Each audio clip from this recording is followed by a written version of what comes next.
Okay, चलिए बच्चों start करते हैं अपना अगला टॉपिक वेक्टर। ठीक है ना। मैथ्स वालों के लिए थोड़ा सा आसान रहेगा क्योंकि फिजिक्स में पढ़ के आए हैं, बट कॉमर्स वाले बच्चे जो पीस है ना, थोड़ा उनके लिए डिफिकल्ट रहेगा। चलो देखते हैं। चलिए तो डेफिनेशन ऑफ वेक्टर लिखो भाई। वेक्टर क्वांटिटीज हुआ करती है ना, वेक्टर क्वांटिटीज लिखो। Those quantities, vector quantities. बेटा बातें बंद करो। वेक्टर क्वांटिटीज लिखो। वेक्टर क्वांटिटीज में those quantities having magnitude as well as direction. ऐसी क्वांटिटीज जिसमें मैग्नीट्यूड के साथ डायरेक्शन भी हो उनको हम वेक्टर क्वांटिटी बोलते हैं। Those quantities having with magnitude and direction, जिस quantities having with magnitude and direction, जिसमें मैग्नीट्यूड के साथ साथ डायरेक्शन भी होता है, ऐसी क्वांटिटीज को अपन वेक्टर क्वांटिटी बोलते हैं। Yes, with direction as well as direction, it's called vector quantity. ठीक है ना। वेक्टर में बच्चों दो पॉइंट होते हैं, एक होता है इनिशियल पॉइंट जहां से वेक्टर स्टार्ट होता है, और एक होता है टर्मिनल पॉइंट जहां तक वेक्टर आप चलते हो। फॉर एग्जाम्पल, आप किसी स्ट्रेट लाइन में, सीधी लाइन में, रोड में चलना शुरू करें और आप मान लो 5 मीटर चल करके जाते हो, तो आपने स्टार्ट किया ए से और बी पर खत्म किया, तो ए से बी तक ट्रेवल करने वाले वेक्टर को आप कैसे दिखाओगे? Vector A B. ये कहलाएगा आपका वेक्टर ए बी। ओके, इसको आप रिप्रेजेंट करोगे vector A B, where A is the initial point and B is the terminal point. ठीक है ना। A is the initial point and B is the terminal point. ठीक है। ये vector आपका ए बी बन गया।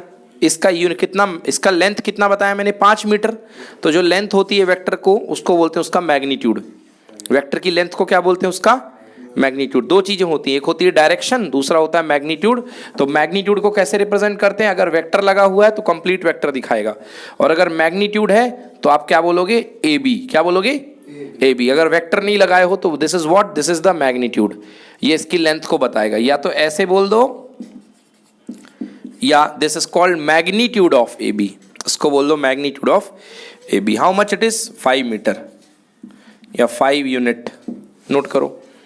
तो मैग्नीट्यूड कितना लिखा आप लोगों ने? 5 यूनिट या 5 मीटर, जो भी हो अपने हिसाब से देख लो, है ना। सही है। क्या बोल रहे हो? वेक्टर है ना।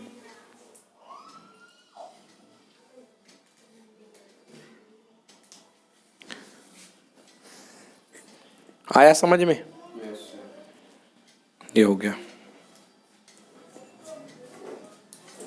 Vector A B is equals to 5 unit. ठीक है ना। ओके, देखो वेक्टर की लेंथ उसका मैग्नीट्यूड बताती है। अगर आपके पास ये वेक्टर है, ये 2 यूनिट का है, कोई वेक्टर ए और बी जो है ये 2 यूनिट का है, जस्ट इसका अगर आप डबल की लेंथ खींच दोगे बच्चों, सी डी, तो ये कितने यूनिट का होगा? 4 यूनिट का। मतलब इसकी जो लेंथ होगी वो कितने यूनिट होगी? 4 यूनिट। तो वेक्टर का लेंथ उसका मैग्नीट्यूड बताती है। और डायरेक्शन कौन बताता है? ये एरो। डायरेक्शन कौन बताएगा जी? ये एरो। क्लियर हो गया कि नहीं हुआ? आ गया समझ में? चलो बेटा, लेंथ जो है इसकी कम लेंथ है तो मैग्नीट्यूड छोटा रहेगा वेक्टर का। अब ज्यादा लेंथ रहेगी तो मैग्नीट्यूड क्या रहेगा? बड़ा रहेगा। सिंपल। आ गया समझ में? चलो, अब सबसे इंपॉर्टेंट कंसेप्ट शुरू होता है वेक्टर में, यूनिट वेक्टर। सबसे पहला कंसेप्ट जो हमारे सामने आ रहा है यूनिट वेक्टर। अभी मैंने आपको दो चीजें पढ़ा दी, एक पढ़ा दिया मैंने वेक्टर, और दूसरा पढ़ाया उसका मैग्नीट्यूड। मैग्नीट्यूड मतलब उस वेक्टर की लेंथ। समझ गए ना। अब मैं आपको पढ़ा रहा हूं यूनिट वेक्टर। जैसे मान लो बच्चों कि आप जो है किसी पोजीशन से किसी पोजीशन तक ट्रेवल कर रहे हो। मान लो आप कहीं जा रहे हो, ये आप यहां से चले ए पॉइंट से और बी पॉइंट तक पहुंच गए, यहां तक। तो ए से लेकर के बी तक एक डेफिनेट डायरेक्शन में जाने पर जो वेक्टर बना, उस वेक्टर का नाम आपने क्या दे दिया बच्चों? A B vector. क्या नाम दे दिया? ए बी वेक्टर, है ना। ए बी वेक्टर बताता है ए से लेके बी। शॉर्ट में आगे चल के टाइम कम रहता है तो इसलिए हम इसको शॉर्ट में, इसको कहीं जगह बच्चों ए वेक्टर भी लिखते हैं कि ए बी बार बार कौन लिखे, छोटे छोटे नाम दे देते हैं, ए vector, B vector, C vector. आया समझ में? मान लीजिए यहां से लेकर के यहां तक की दूरी है 10 कदम। कितने कदम? 10 कदम या 100 कदम मान लो ए से लेके बी तक के बीच की दूरी है 100 कदम। तो आप क्या लिखोगे? आप लिखोगे वेक्टर ए का मॉड इक्वल टू कितना बेटा? 100। बोलो हाँ।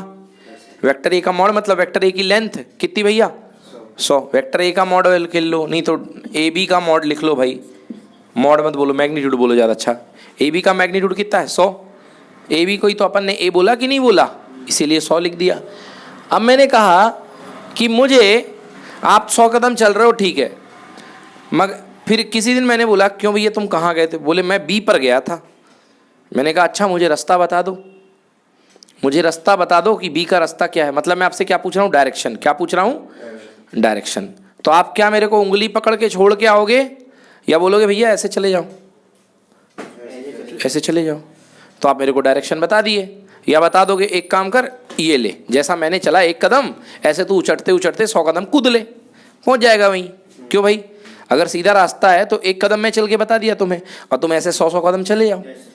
मतलब किसी गिवन वेक्टर की डायरेक्शन में, गिवन वेक्टर की डायरेक्शन में ये 100 मैग्नीट्यूड का है, आप जो वेक्टर बताओगे वो कितने मैग्नीट्यूड का होगा? 1 मैग्नीट्यूड का। कितने मैग्नीट्यूड का?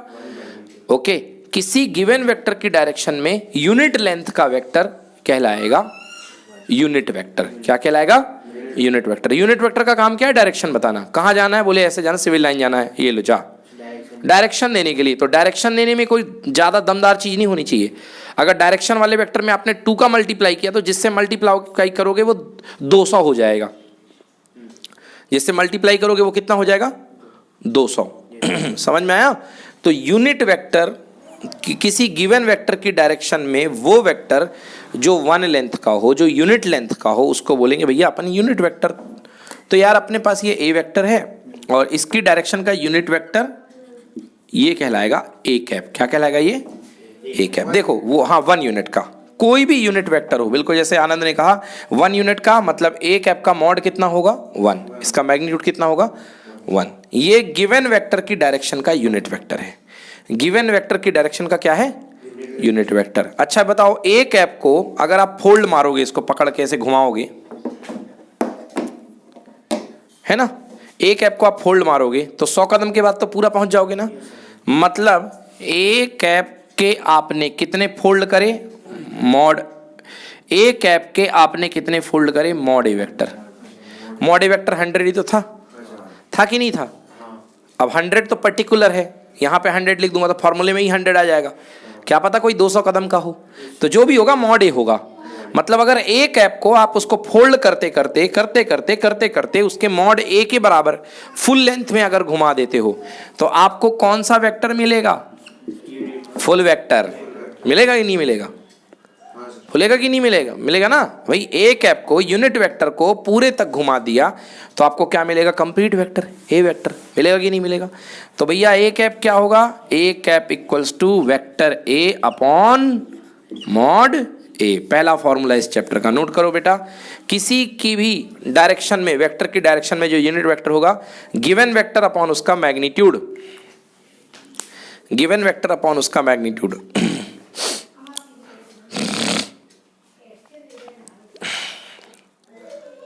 किसी गिवन वेक्टर की डायरेक्शन में unit vector equals to given vector upon its magnitude. Done. The unit vector in the direction of a given vector equals to given vector upon its magnitude, है ना? चलो, definition तो नहीं पूछेंगे? नहीं, बिल्कुल नहीं, डेफिनेशन नहीं पूछी जाएंगी। गिवन वेक्टर अपॉन इसका मैग्नीट्यूड। तो बच्चों ये हो गया अपना unit vector.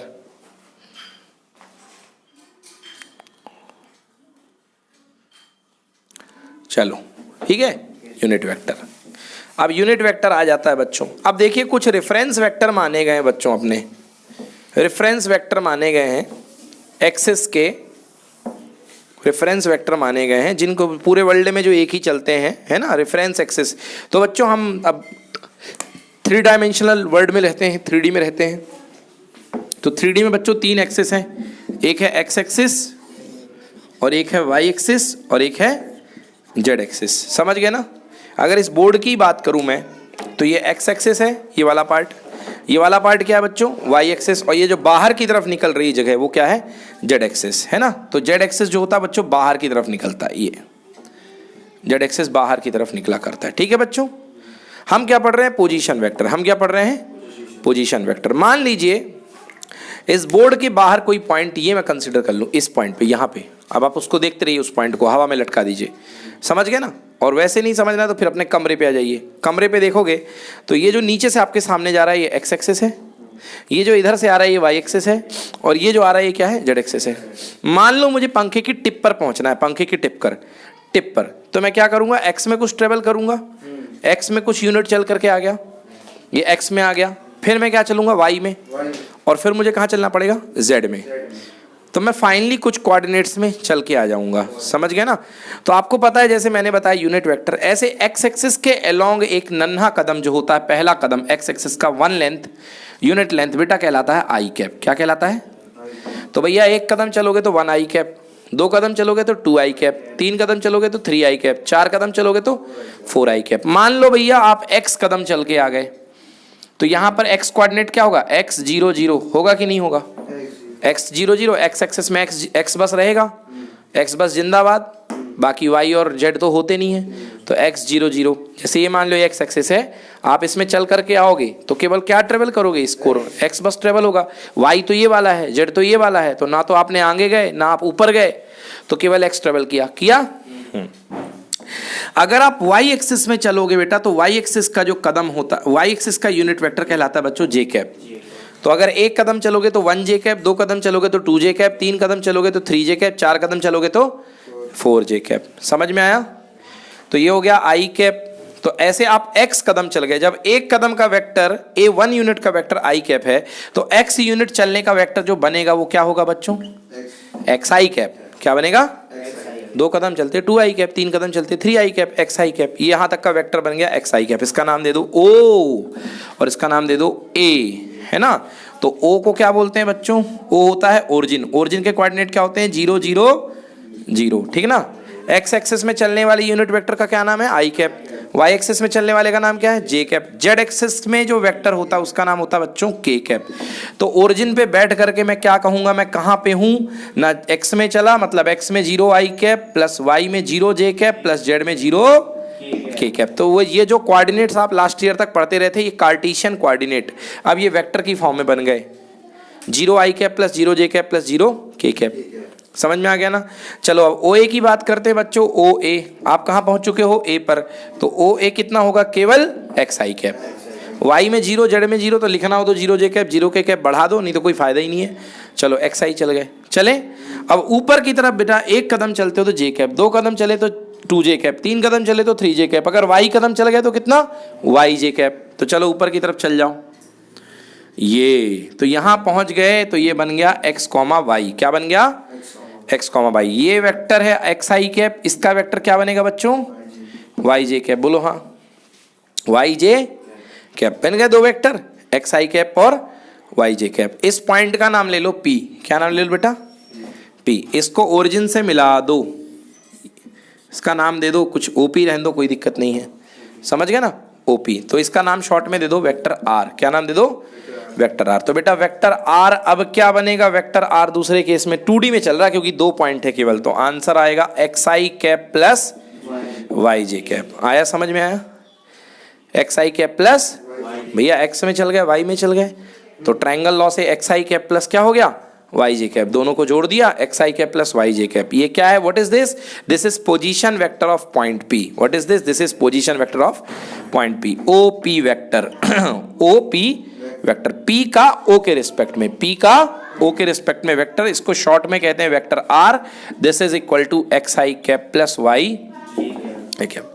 So what is position vector, the vector to represent the position of any point with respect to origin. With respect to, किस आसमान में कहीं पर भी किसी पॉइंट को लोकेट करने के लिए कोई वेक्टर बताओगे तो आपका क्या कहलाएगा, वो पोजीशन वेक्टर। जैसे आपका रेफरेंस क्या होता है जनरली, घर। घर से फोन आया, आनंद कहाँ हो, है ना, कोचिंग में है, तो तुरंत समझ जाएंगे कि इनका घर क्या है, रेफरेंस है, और रेफरेंस के रिस्पेक्ट में कोचिंग यहाँ पर है, मतलब आनंद की पोजीशन वेक्टर क्या बनेगी, ये बनेगी। समझ में आया। आनंद कहाँ हो, पान की दुकान, नहीं पान की दुकान नहीं है ना, स्कूल में है, तो यहाँ पर बनेगा।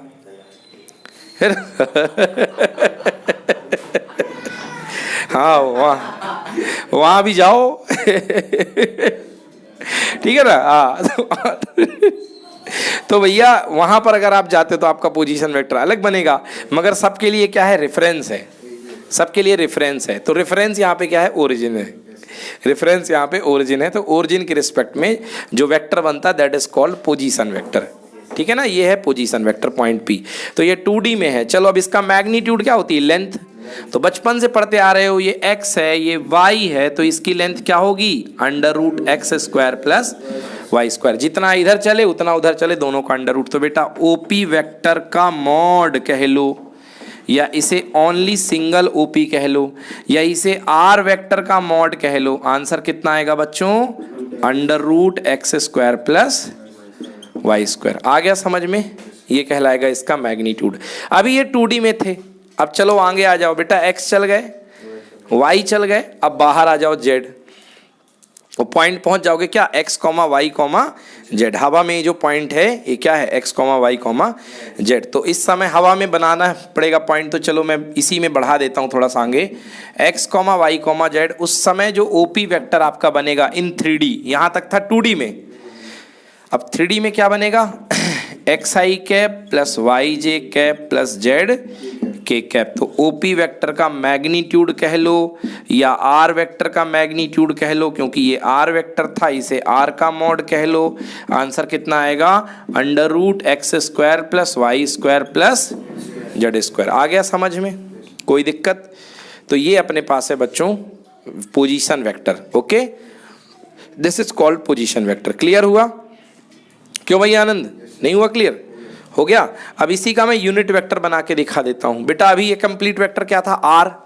अब इसी की डायरेक्शन में इसका एक नन्हा सा कदम बना के दिखा देता हूं। अपन तो बहुत दूर चले गए ना, बहुत दूर चले गए। इसका नन्हा सा वेक्टर कहां तक होगा, यहीं तक होगा लगभग। मान लो क्या बोलोगे उसको, आर कैप। क्या बोलोगे, आर कैप। तो मैंने अभी अभी आपको पढ़ाया कि आर कैप जो होगा किसी वेक्टर का यूनिट वेक्टर, मतलब वो वेक्टर अपॉन उसका मैग्नीट्यूड। तो आर वेक्टर क्या निकाला अपन ने, xi cap plus yj cap plus zk cap, और उसका मैग्नीट्यूड क्या है, ये है।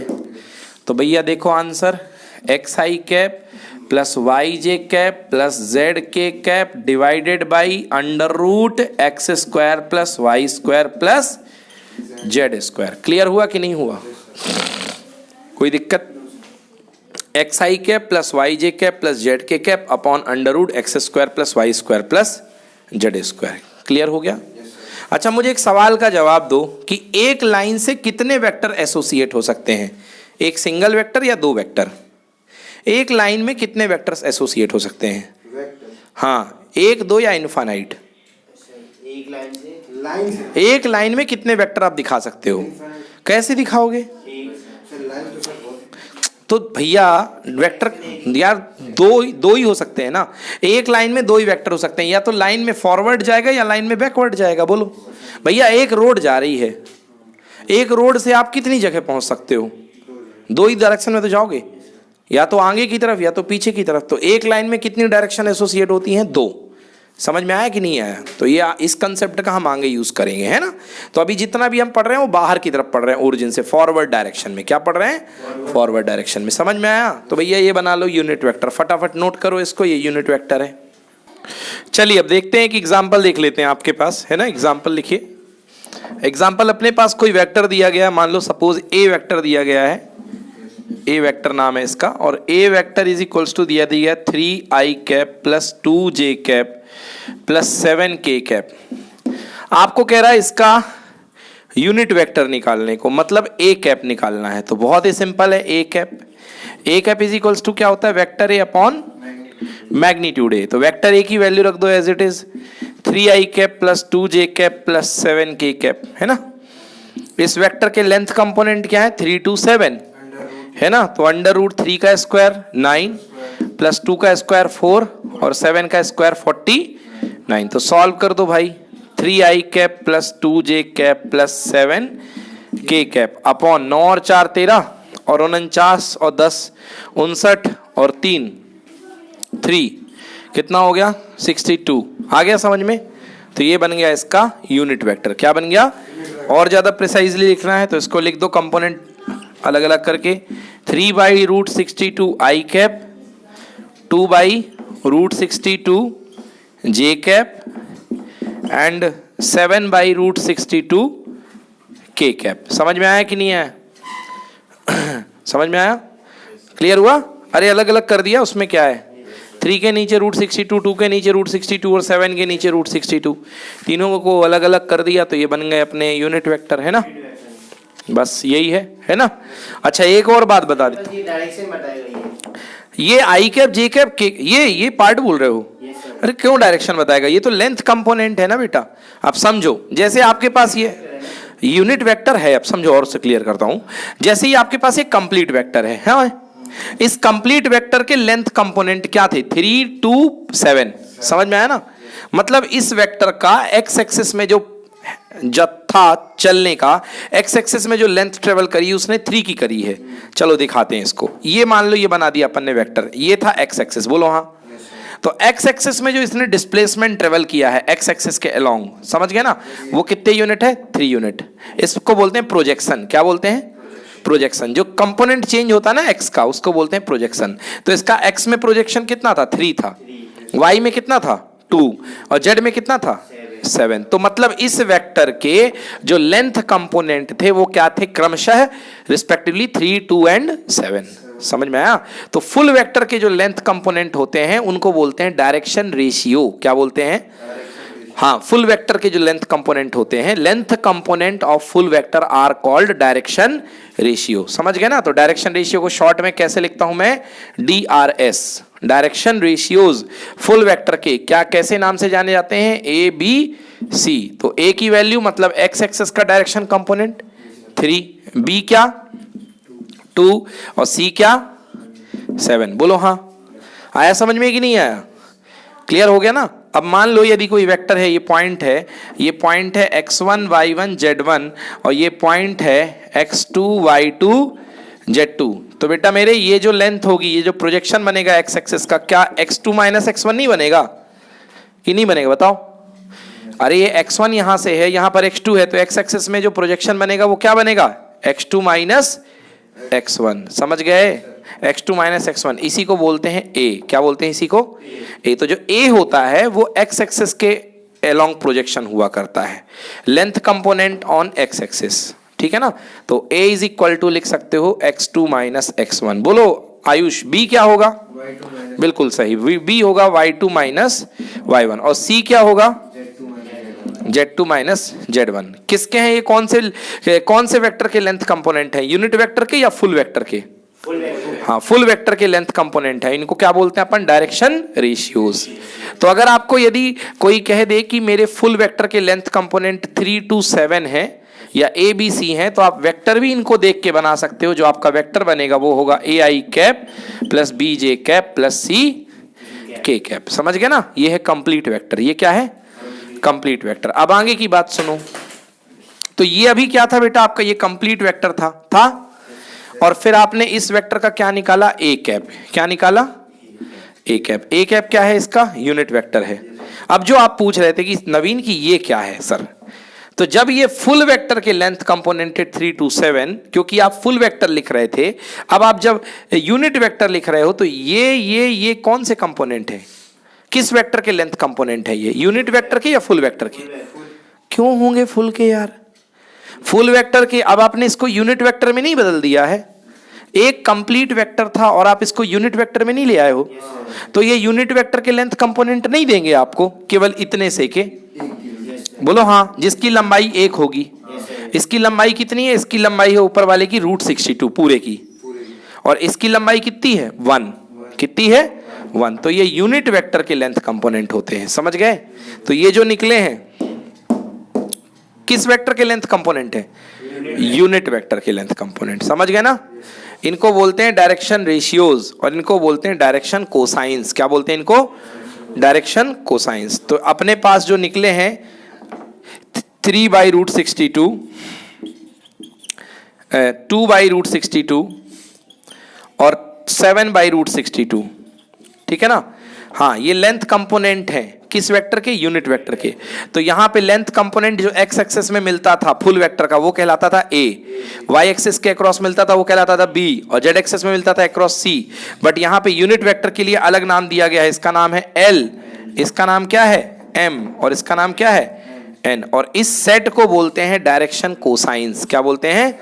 Direction cosines. ये कहलाते हैं डायरेक्शन रेशियो और ये कहलाएगा डायरेक्शन कोसाइंस। मैं इसको शॉर्ट में DCS के नाम से बोलता हूं।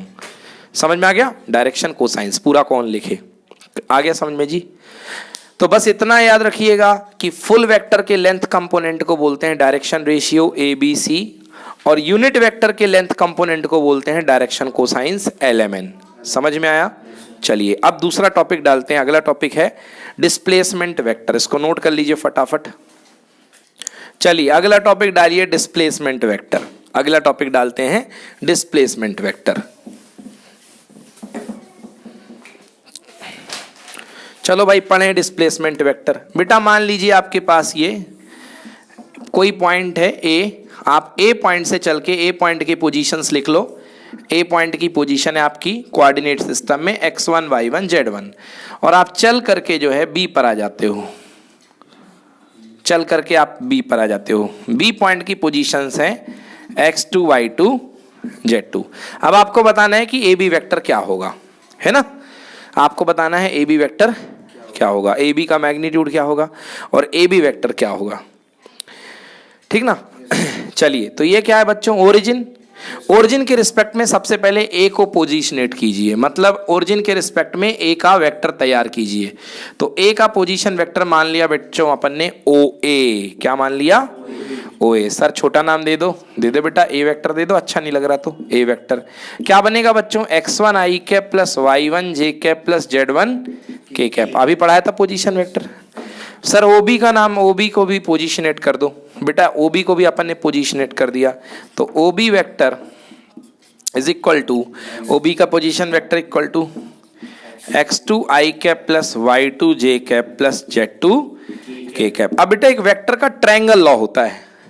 वेक्टर का ट्रायंगल लॉ ये कहता है कि किसी भी ट्रायंगल की दो साइड में बन रहे वेक्टर का लगातार दो साइड के वेक्टर का सम तीसरी साइड के इक्वल होता है। ये ट्रायंगल लॉ कहता है, दो लगातार साइड का सम। तो देखो एक साइड ये बन रही है OA और एक साइड बन रही है AB। रेगुलर, दो लगातार, बैक टू बैक, कंसेक्यूटिव, है ना? तो उसका, हाँ, तो उसका जो सम होता है दोनों का एडिशन जो होता है वो तीसरा वेक्टर होता है ना? तो मैं क्या लिख सकता हूं? मैं लिख सकता हूं कि भैया OA प्लस AB मिलके क्या देंगे? OB देंगे। जो बराबर जो, ठीक ना? ये मिलके ये दे देंगे। So AB vector equals to OB vector minus OA vector. AB vector equal to OB minus OA। AB vector equals to, OB vector की वैल्यू रख दो बच्चों, x2 i cap y2 j cap z2 k cap रख दो value. x2 i cap plus y2 j cap plus z2 k cap. Minus का attack होगा x1 के ऊपर, सब माइनस हो जाएंगे। माइनस x1 i कैप, बोलो, minus y1 j cap minus z1 k cap, है ना? तो minus x1 i cap minus y1 j cap minus z1 k cap. बेटा कितना आ गया? AB vector is equal to x2 minus x1 i cap y2 minus y1 j cap plus z2 minus z1 k cap. आ गया समझ में? ये बन गया AB वेक्टर। तो डिस्प्लेसमेंट वेक्टर क्या होगा? Final vector minus initial vector. देखो हर जगह final minus initial, final minus initial, final minus initial, मतलब इन दो पॉइंट को माइनस करके बना सकते हो। कोई दिक्कत? बन जाएगा? Any problem? तो ये आपके पास बन गया डिस्प्लेसमेंट वेक्टर, ठीक है ना? फिजिक्स की भाषा में क्या बोलते हैं इसको? AB vector equal to x2 minus x1 क्या होता है बेटा? Delta x i cap. Physics में क्या बोलते हैं इसको? डेल्टा x प्लस ये क्या है?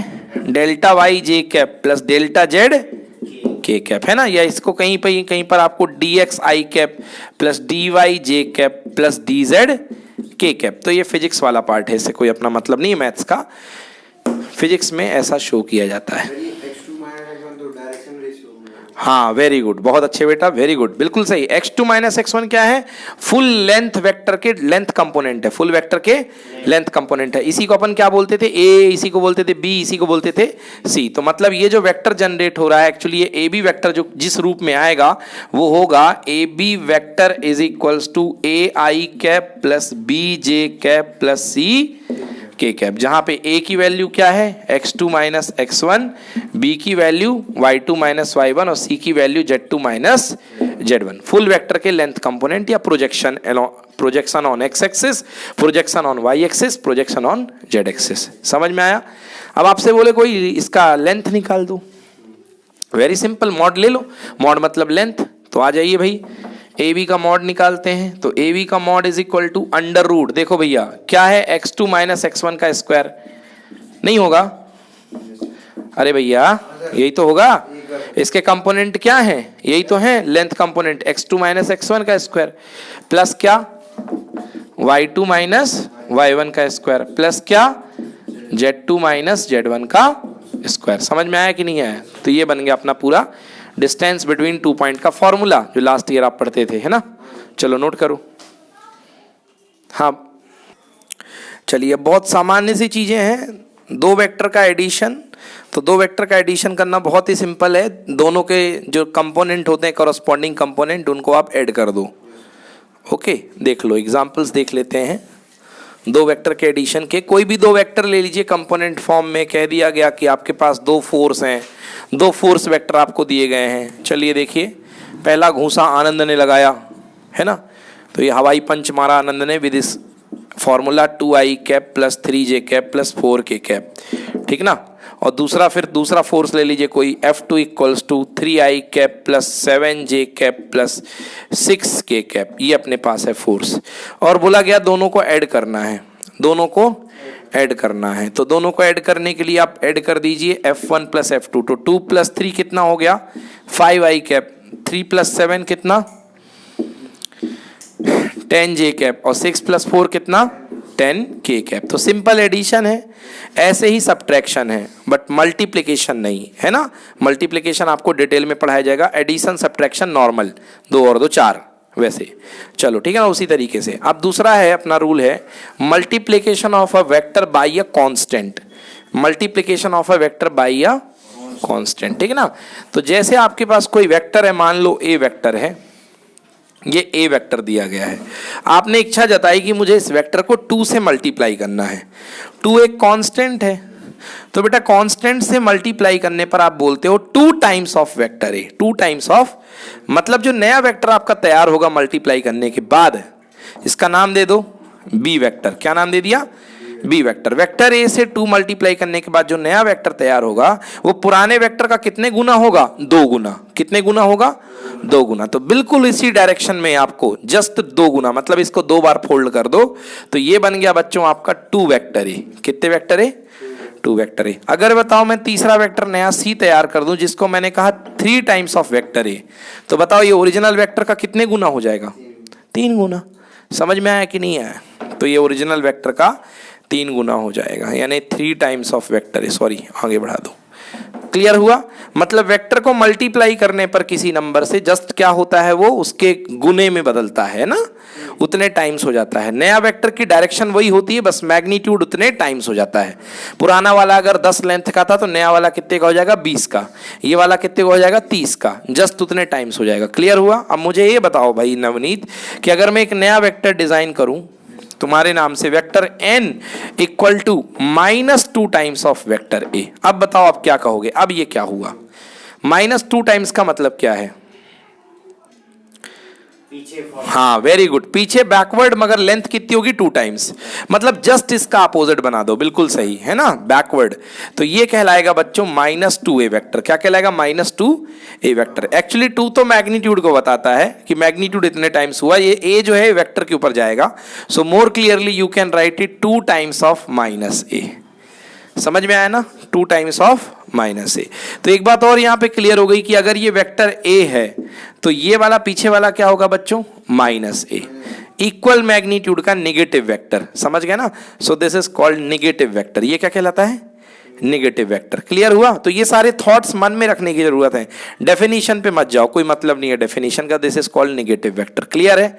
अब बात कर लेते हैं इक्वल वेक्टर की। तो दो वेक्टर इक्वल कब होंगे? दो वेक्टर इक्वल तब होंगे जब उन दोनों की डायरेक्शन भी इक्वल हो और उन दोनों के मैग्नीट्यूड भी इक्वल हों। ओके, तो two vectors are said to be equal when their direction as well as their magnitude are equal, जब उनके डायरेक्शन भी इक्वल हो और उनके मैग्नीट्यूड भी इक्वल हो। क्लियर हुआ कि नहीं हुआ? बन जाएगा ना। नेक्स्ट कंसेप्ट है दो वेक्टर पैरेलल कब होंगे। पैरेलल, देखिए क्या ये वेक्टर और ये वेक्टर पैरेलल है कि नहीं है? क्यों नहीं है भाई? ये पैरेलल ही तो है, पैरेलल दिख रहे हैं ना, डायरेक्शन सेम है ना, तो पैरेलल है। ये वेक्टर और ये वेक्टर पैरेलल है कि नहीं है? है ना पैरेलल। ये वेक्टर और ये वेक्टर कैसे हैं? एंटी पैरेलल, अपोजिट साइड में है ना, काटेंगे तो नहीं एक दूसरे को मगर डायरेक्शन सेंस अपोजिट है। समझ गए? तो यस, तो अगर दो वेक्टर पैरेलल हैं, देखिए तो दो वेक्टर यदि पैरेलल हैं, अगर इफ मान लो ये बच्चों वेक्टर ए है और इसके ऊपर ये वेक्टर बी है, चलो नीचे बना देता हूं, ये देखो वेक्टर बी, देखिए वेक्टर बी वेक्टर ए, दो वेक्टर आपको दिखाई दे रहे हैं। अगर ये दोनों पैरेलल हैं तो आप क्या कह सकते हो कि vector B should be K times of vector A. Vector B जो होगा ए का कुछ गुना होगा, होगा कि नहीं होगा? कुछ गुना तो होगा, 1 गुना 2 गुना 10 गुना 15 गुना, होगा कि नहीं होगा? तो मतलब यदि दो वेक्टर यदि पैरेलल हैं तो एक वेक्टर दूसरे वेक्टर का क्या होगा? के टाइम्स होगा। यस और नो? एक वेक्टर दूसरे वेक्टर का क्या होगा? के टाइम्स। क्लियर है ना?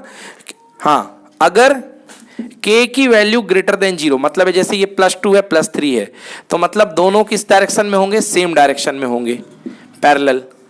और अगर k की वैल्यू लेस देन 0 तो दोनों एक दूसरे के क्या होंगे? अपोजिट डायरेक्शन में, एंटी पैरेलल। समझ में आया कि नहीं आया? जैसे कहां बात करूं, ये देखो vector n equal to -2 times of vector a। Vector n vector a के पैरेलल तो है मगर अपोजिट सेंस का है, मतलब ये एंटी पैरेलल है।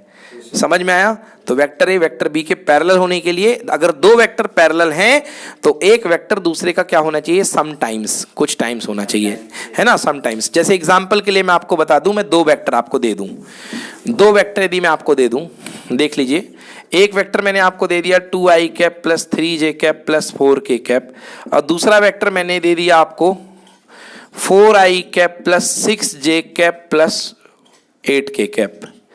जरा देखिए क्या ये दोनों पैरेलल दिख रहे हैं? वैसे बना दिया है मैंने, बनाएगा तो नहीं, आपको डायग्राम तो बना के नहीं आएगा, बट आप थोड़ा सा फर्क महसूस कीजिए। जरा इससे 2 कॉमन तो लीजिए, देखिए क्या हाल हो रहे हैं।